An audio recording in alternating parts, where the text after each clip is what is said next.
Halo, perkenalkan nama saya Esra Hana Martina Simamora. Di video kali ini saya akan membahas tentang zaman perunggu dengan zaman besi. Oke, jadi sebelum kita berbicara lebih jauh, kita harus tahu dulu nih apa itu perbedaan, apa itu zaman besi dan apa itu zaman perunggu. Oke, jadi Zaman perunggu ini adalah masa di tahun 2300 sebelum Masehi hingga 700 sebelum Masehi. Lalu setelahnya terjadilah zaman besi yang terjadi dari tahun 700 sebelum Masehi hingga 1 tahun sebelum Masehi. Oke, jadi dari namanya saja nih kita sudah lebih tahu zaman perunggu berarti manusia sudah memiliki peralatan penunjang kehidupan yang berbahan dasar perunggu. Nah, di zaman besi manusia sudah mempunyai peralatan penunjang kehidupan dari bahan dasar besi. Itu ya. Jadi yang jadi bukti sejarahnya peninggalan perunggu di masa perunggu ini ada kapak corong atau sering juga disebut sebagai kapak sepatu, dan yang pasti ini terbuat dari perunggu. Lalu ada bejana perunggu, ada arca perunggu, ada neraca dan buku, dan ada juga aneka perhiasan yang terbuat dari perunggu. Nah, sementara di zaman besi ada peninggalan manusia berupa mata sabit, mata pisau, mata panah, dan mata pedang, dan yang tentunya ini terbuat dari besi. Oke, jadi untuk peninggalan manusia tadi sebenarnya ada cara atau teknik khusus untuk mengetahui berapa sih sebenarnya usianya. Cara yang pertama yaitu cara disebut dengan tipologi. Yang pertama yaitu tipologi ini berdasarkan dari bentuknya. Nah, semakin sederhana bentuknya dianggap usianya itu semakin tua. Cara yang kedua ada stratigrafi, ini berdasarkan tempat penemuannya. Nah, semakin dalam lapisan tanah tempat penemuan dari benda tersebut, maka dianggap usianya itu akan usianya dianggap semakin tua. Lalu yang ketiga dengan cara kimiawi. Kalau yang kimiawi ini didasarkan pada kandungan dari benda tersebut. Biasanya ini dibandingkan dengan kandungan karbonnya. Oke? Nah, jadi sebelum kita bahas lebih jauh nih, kita harus tahu dulu apa itu perunggu, apa itu besi. Nah, perunggu itu ini adalah logam dari beberapa campuran unsur. Namun yang paling banyak itu adalah campuran antara tembaga dengan timah. Sementara besi, seperti yang kita ketahui di kehidupan sehari-hari, yaitu logam yang masih saat ini bahkan masih banyak kita gunakan. Kalau di tabel periode unsur, Fe ini adalah unsur yang bernomor atom 26. Oke, nah bagaimana sih sebenarnya cara pembuatan dari perunggu dan besi di zaman dahulu itu, di zaman prasejarah? Oke, yang ada dua cara. Yang pertama adalah teknik Mipalve dan yang kedua ada teknik Eckhart Perdue. Oke, sebenarnya kedua cara ini hampir sama. Bedanya di teknik Mipalve, cetakannya ini adalah cetakan yang bisa digunakan berulang kali. Nah, sementara di teknik Eckhart Perdue ini adalah menggunakan cetakan yang hanya bisa digunakan satu kali. Kenapa? Karena di yang kedua cetakannya ini biasanya berbahan dasar yang lunak seperti lilin.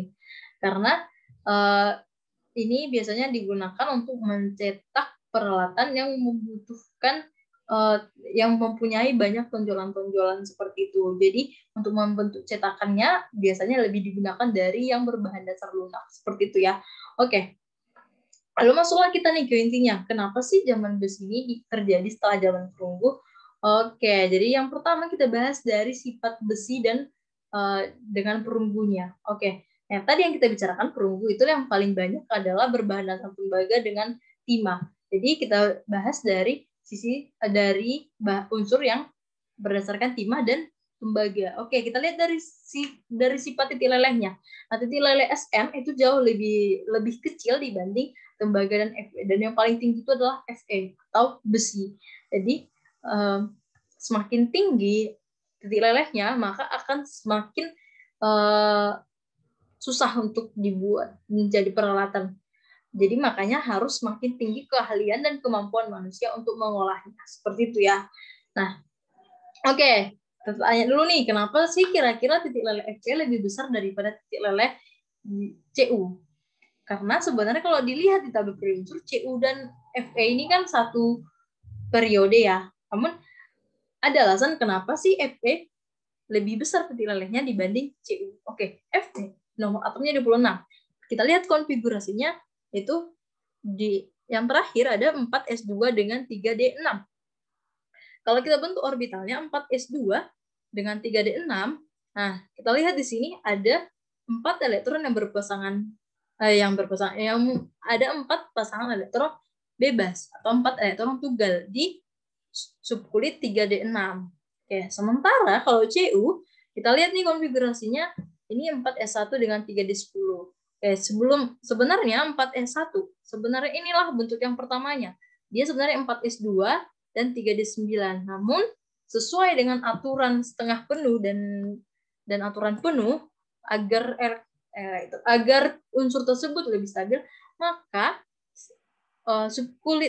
elektron di subkulit 4S2 ini akan bermutasi satu ke subkulit yang masih berisi satu elektron di 3D9.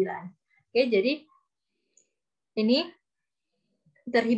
terhibridisasi satu elektron ke 3D9.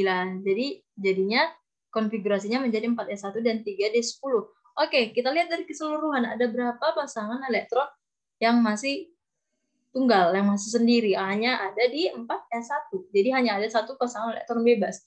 Oke, memangnya apa sih kaitan dari 4 elektron bebas ini? Oke, kita bahas setelah ini dia di pembahasan tentang ikatan atom. Ikatan atom.